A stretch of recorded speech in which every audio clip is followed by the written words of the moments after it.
La ilaha illallah. La ilaha illallah. La ilaha illallah.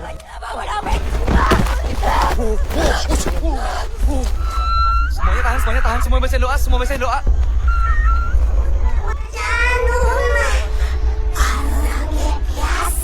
Lima kali jam itu.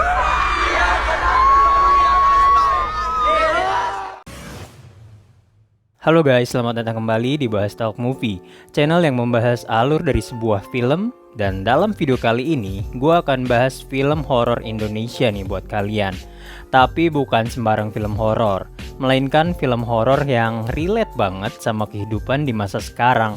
Yang pastinya gue jamin bakal ada pembelajaran dari film ini, supaya kita bisa ngejauhin hal-hal yang negatif, yaitu film Hidayah tahun 2023. Film yang diproduksi dan gue tontonnya di Maxstream ya guys. Bisa dibilang masih baru dan masih anget nih film. Dan tanpa berlama-lama lagi, langsung aja kita ke alur filmnya, Hidayah 2023. Rage on that beat, going crazy.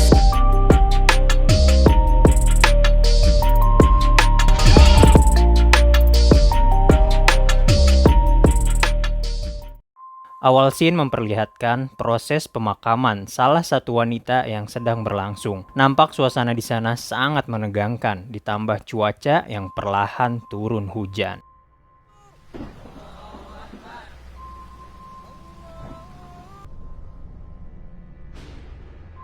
Dan setelah selesai memakamkan, hal ini pun terjadi. Tangan si mayat itu pun keluar kembali.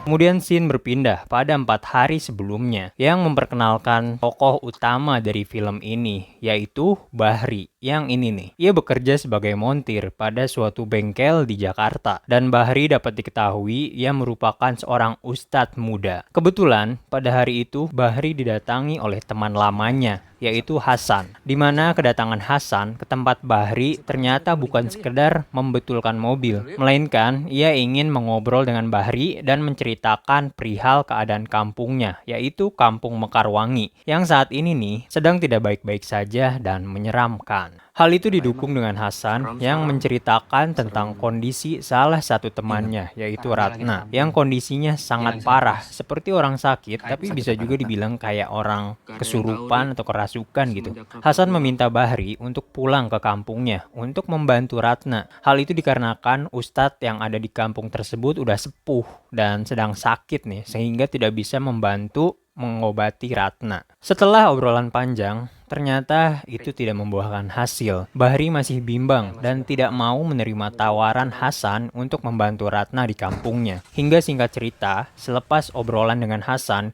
ketika Bahri sampai di rumahnya dan hendak tidur, ia merasakan gangguan. Perasaannya tidak enak, seperti ada yang minta tolong kepada si Bahri ini. Bahri yang penasaran pun mencoba untuk mencari tahu, dan terkejut bahwa suara itu berasal dari si Ratna. Si Bahri ini diperlihatkan oleh sosok Ratna nih, yang entah datang dari mana, yang kayak menghantuinya gitu, yang mendatangi Bahri. Dan dari kejadian tersebut, Bahri pun merasa bahwa ini adalah petunjuk bahwa Bahri benar-benar harus membantu Ratna di kampung, dan berubah pikiran dan langsung bergegas pergi ke kampungnya. Di sisi lain, scene memperlihatkan suasana Ratna yang ada di kampungnya.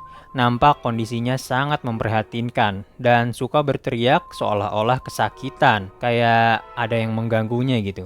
Dan hal itu pun sangatlah mengganggu warga sekitar. Salah satunya nih yaitu A.A. Asep nih. Ia terganggu dan komplain perihal Ratna ini.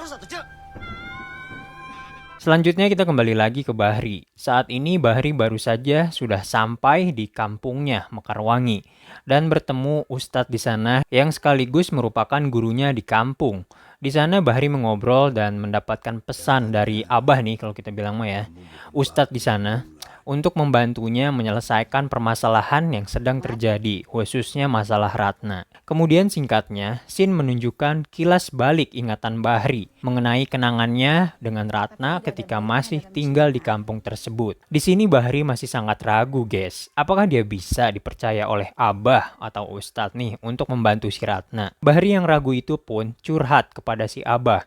apa yang sebenarnya terjadi. Hingga dari curhatan inilah kita bisa tahu bahwa Bahri memiliki trauma karena pernah gagal untuk membantu orang yang kesurupan, bahkan menyebabkan korbannya ini sampai meninggal, guys. Serta ada juga fitnah yang menyebabkan dirinya nih ngedon gitu, guys, kena mental. Si Abah pun nasehatin Bahri agar terus yakin pada doa-doanya dan melanjutkan tujuannya untuk segera membantu Ratna dengan proses ruqyah. Dan tak lama dari itu, Bahri pun ditemani Hasan pergi ke rumah Ratna dan bertemu dengan ibunya. Kondisi Ratna benar-benar sungguh memprihatinkan. Ia selalu berteriak, kesakitan gak jelas, dan kondisi tubuhnya pun muncul belatung dari kakinya. Bahri terkejut melihat kondisi Ratna itu dan sempat putus asa untuk membantu Ratna. Dan beruntung Hasan pun menyemangatinya agar Bahri dapat melanjutkan untuk membantu Ratna. Di sini Bahri mulai membantu Ratna dengan membantunya meruqyah, memberikan ayat-ayat suci Al-Quran agar Ratna menjadi tenang. Hal ini dilakukan Bahri sampai malam yang disertai dengan cuaca hujan yang turun secara tiba-tiba. Bahri berusaha membantu semaksimal mungkin agar Ratna dapat sembuh dan kembali normal. Hingga tiba-tiba lampu pun padam, mati listrik lah pokoknya. Bahri pun mencari ibu Ratna dan meninggalkan sebentar Ratna. Namun tiba-tiba Ratna menghilang dari tempat tidurnya.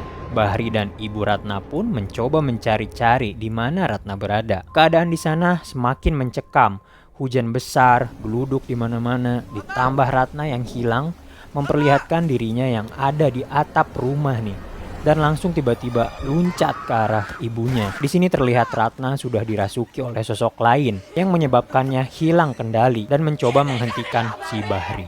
Di sini dengan bantuan doa dari Abah dan doa dari Bahri membuat penyerangan dari Ratna pun terhenti. Tapi dari kejadian ini membuat Ratna harus meninggal seketika. Mungkin emang udah waktunya gitu. Pemakaman Ratna pun dilakukan pada esok harinya. Nampak warga di sana tidak bersedih, melainkan malah nyinyir gitu. Dan merasa beruntung akhirnya si Ratna ini meninggal. Di sana mayat Ratna ditolak untuk dimakamkan di kampung tersebut oleh warga karena disangka akan mendatangkan musibah. Dan di sini bikin kita bertanya-tanya, guys, sebenarnya apa yang terjadi pada Ratna? Mengapa warga di sana sangat membencinya? Dan selepas pemakaman itu dilakukan, kita bisa melihat seperti scene di awal, yaitu tangan yang keluar dari kubur. Dari pemakaman Ratna itu, tak lama mulai banyak teror yang dialami oleh warga kampung tersebut. Dimulai dari keluarga A. Asep, di mana istrinya yang sedang hamidun dan meminta A. Asep untuk mengambilkan mangga muda di rumahnya Pak Gilang. Nyolong mangga tuh di rumah Pak Gilang. Si Asep yang sedang nyolong mangga pun ya mau gak mau ninggalin istrinya dulu. Tetapi hal yang buruk pun terjadi nih. Entah emang pamali malam-malam nih sang istri yang ingin mengambil air dari sumur melihat satu ular yang sontak. Hal ini membuat istrinya kaget terjatuh dan mengalami pendarahan. Tetapi tak hanya di situ saja, sang istri melihat sosok lontong yang mengerikan yang membuatnya jatuh tak berdaya. Dari kejadian itu, ternyata membuat anak dari A. Asep keguguran dan meninggal. Betapa sedihnya hal itu dirasakan oleh A. Asep. Hal itu diyakini oleh Dadang, bahwa hal ini terjadi karena Bahri yang susah buat dibilangin untuk tidak menguburkan Ratna di kampung tersebut. Hingga karena ngeyelnya, kampung itu pun terkena teror dan petaka. Di sini Bahri selepas meninggalnya Ratna curhat lagi ke si Abah untuk meminta nasihat dan jalan. Bahri pun meminta kejelasan tentang apa yang sebenarnya terjadi kepada Ratna ke si Hasan. Hasan menjelaskan bahwa keadaan keluarga Ratna sangat miris tentang ayahnya yang bunuh diri dan keluarga Ratna yang memiliki banyak hutang.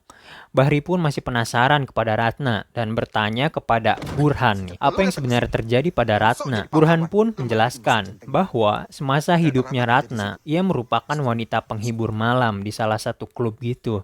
Dan Bahri pun terkejut dan merasa apa iya Ratna seperti itu. Ini masih menjadi misteri ya guys. Hingga scene pun berpindah kepada Burhan. Ketika Burhan sedang melakukan pembukuan, ia mendengar suara yang memanggil namanya. Burhan pun mencari arah dari suara itu yang ternyata berasal dari teror hantu Ratna.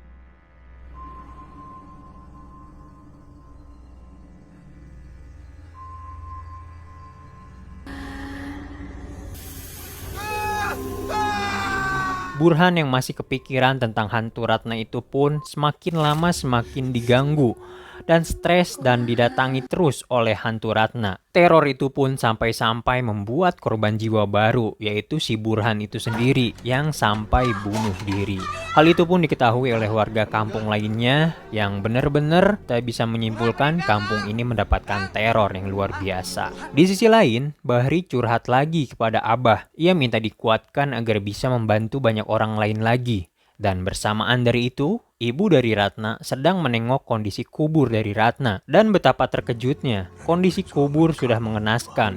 Terdapat ayam persembahan dan tubuh mayat dari Ratna yang keluar. Berhenti. Satu kaum, kecuali mereka. Kemudian scene pun berpindah kembali kepada warga di kampung tersebut. Ketika salah satu warga sedang melakukan wudhu, seketika ia pun kesurupan. Tak dapat dikontrol, dan kesurupan itu pun menjalar tidak hanya ke satu orang, melainkan ke santri lainnya, di mana dalam kesurupan itu mereka meneriaki nama Bahri, dan di sini Bahrilah yang menjadi titik orang yang disalahkan. Kalau di kenyataannya begini sih asli serem banget gitu.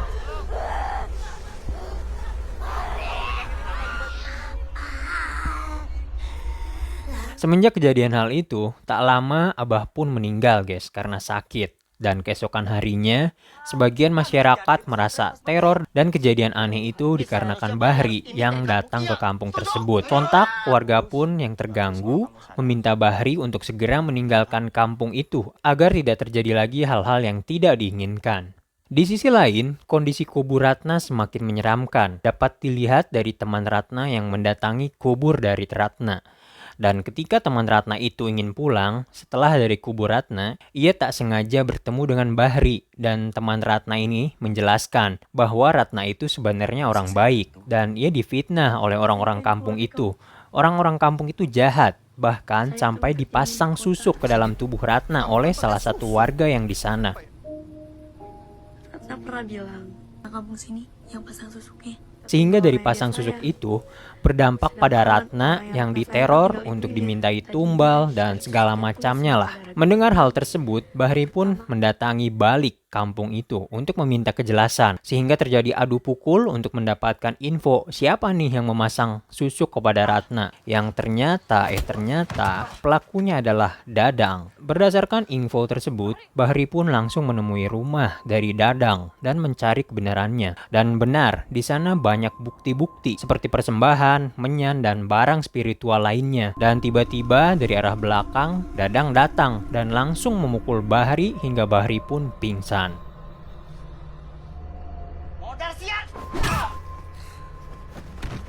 Di sana Dadang menceritakan tentang banyak susuk yang dipasang kepada Ratna, dan hal itulah yang menyebabkan ganjaran buruk bagi si Ratna.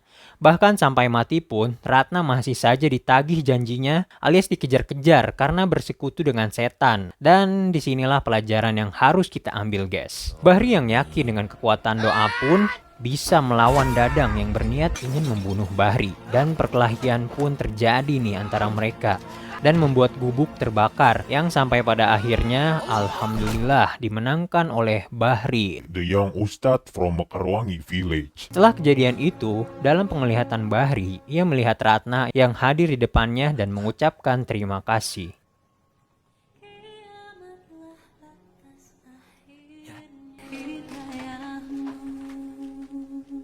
Hingga pada akhirnya kebenaran pun terkuak, di mana Ratna hanyalah korban dari bejatnya Dadang, salah satu warga di sana. Dan kuburan dari Ratna pun dibersihkan dan dilakukan pembacaan doa kepada Ratna. Dan pada akhirnya Bahri pun memutuskan untuk hidup dan tinggal kembali di kampung asalnya sebagai pengganti Abah untuk mengajarkan santri-santri di sana, dan film pun berakhir. Nah, itu dia guys, film Hidayah tahun 2023 ini.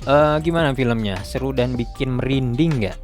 Ya dari segi horor, kalau menurut gua level horornya masih belum terlalu bikin takut untuk gua ya. Berisikan jumpscare yang gua rasa gua masih kuat lah buat nahan rasa takutnya.